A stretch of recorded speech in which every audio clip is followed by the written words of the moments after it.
So if you own your own business, you should be setting regular goals for yourself, for your business, in my opinion at least. I think that's a really good idea to do. I think it's really important to see where you were, see where you want to go, come up with ideas to take you from point A to point B and help your business grow and succeed. And I think you need to be really intentional with that. So I'm just going to give you some ideas here on how you can set goals for your business going into the new year. Or, I think it's even a good idea to do, monthly or quarterly goals. It doesn't just have to be the start of a new year, but for myself, I like to create new business goals on an annual basis. So for starters, I think one thing that's really important to mention is financials, bookkeeping and accounting. I think a lot of people don't like bookkeeping. They don't like inputting those receipts and those expenses and stuff. They don't like looking at those numbers.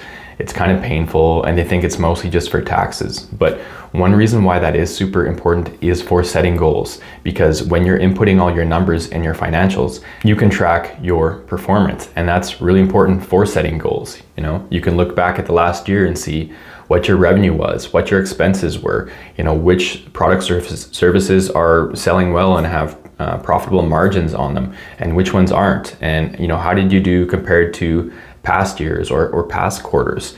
Even for myself now going into the new year, I'm looking at what my expenses were last year and how can I make those lower, and what was my revenue last year, how can I make that higher, and looking at really specific ways to do that. So what are your business goals and how do you actually set those?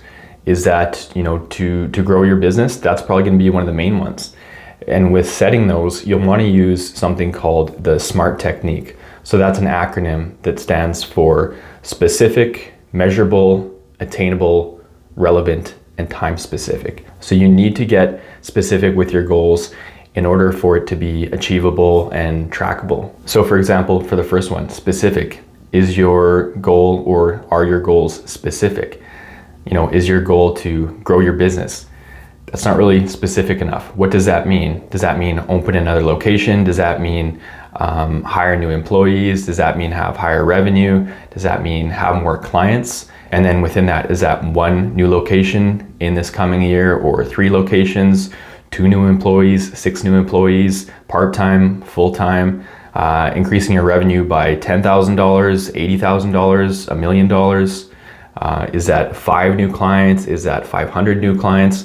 You need to get really specific with what those goals are. And then in getting specific, it helps you make it measurable, which is the next letter in the acronym. So is it measurable?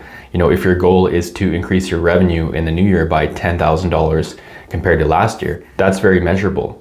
Or if your goal is to open 2 new locations in the new year, that's pretty measurable as well. That's a pretty objective thing to open a new location for your restaurant or retail store or whatever. And then with the employees, is that hiring, you want 4 new employees, 2 full-time, 2 part-time?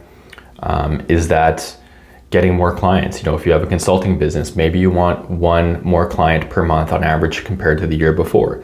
So specifically and measurably, that's you want new clients for consulting, you want 12 more compared to last year, and you want your average client to be worth, $3,000 or something like that. So you really want to narrow it down and get specific, because that makes it easier to measure, easier to track, easier to compare to for past years, and it just allows you to be more intentional with setting goals and pursuing your goals. Next thing is the letter A. Is it attainable? So maybe in your first year, things were slow. It was just kind of a part-time business and your revenue was $15,000. Now in the second year, is your goal $1 million? That's probably not attainable. So, it's going to be discouraging if you set these unrealistic goals and you can't achieve them. So set something that's attainable. Opening 10 new locations in 1 year is extremely difficult unless you're already a really big franchise that's kind of doing that already. Whereas if you've just been in business for 3 years and you only have 1 location and you want to open your second one, that's still a pretty big task, but opening 1 additional one is more attainable, it's more realistic. Next thing is it relevant? The letter R in SMART. Is the goal relevant to what you're actually trying to achieve? Maybe you say, you want to grow your business and you want to get some new followers on Instagram. That might not be that relevant. If your ultimate goal is to increase your revenue, get more clients, open a new location, then getting more Instagram followers might not be that relevant. Whereas if you are a content creator And that's what you do is you post on YouTube, you post on Instagram, on TikTok. Growing your followers might be a very relevant goal to your business. You know, especially if you are converting clients from Instagram or you're doing affiliate marketing, having a bigger following is better for your business in that sense. So it really depends on your goals and your type of business, but you want to make sure that those goals are relevant to your business and to what you're trying to accomplish in the new year or whatever time frame you're looking at for your business goals. And then the last one is the letter T, which stands for time specific. So this is where you want to set deadlines. Is this for the calendar year? Is this for the first quarter, the first 6 months, the first month? You want to set a time frame for this. So maybe your goal is to, generate an extra $40,000 in revenue for the year, for the 12-month calendar year.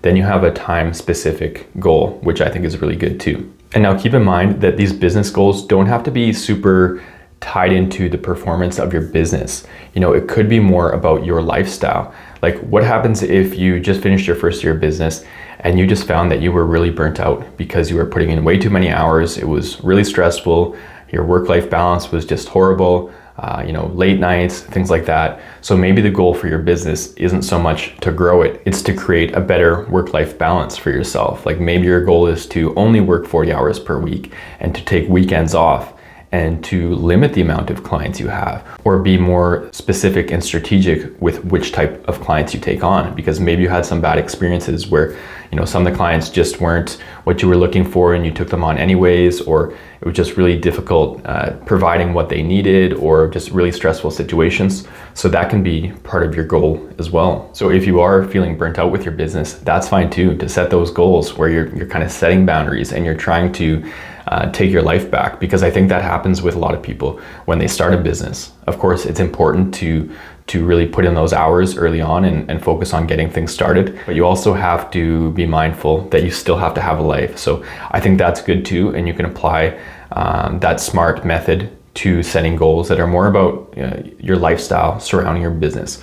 Because I think a lot of people do start businesses because they're seeking a better lifestyle, a more flexible lifestyle. So if the business that you created is actually taking away from that, then it's time to step back and analyze that and come up with some goals and strategies in order to create a better work-life balance for you. So hopefully that was helpful. If you have any questions, you can just drop a comment in the comment section. If you want a one-on-one consultation, I offer free consultations, and you can find the link in the description section of the video.